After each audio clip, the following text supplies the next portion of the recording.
Hello everyone, আমি চন্দ্রিমা মল্লিক। আশা করছি আপনারা সকলে খুব ভালো আছেন।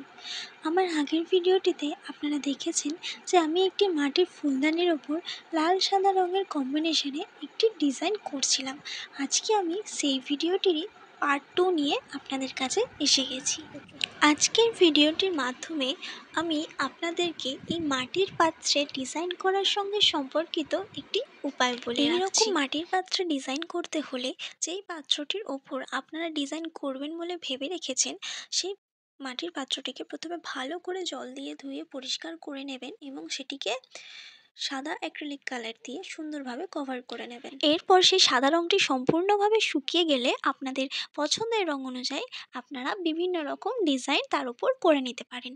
এর ফলে কি হবে, আপনার সেই ডিজাইনটি বেশ সুন্দরভাবে সেই মাটির পাত্রটির ওপর ফুটে উঠবে এবং জিনিসটার ওপর একটি সুন্দর গ্লেজও থাকবে।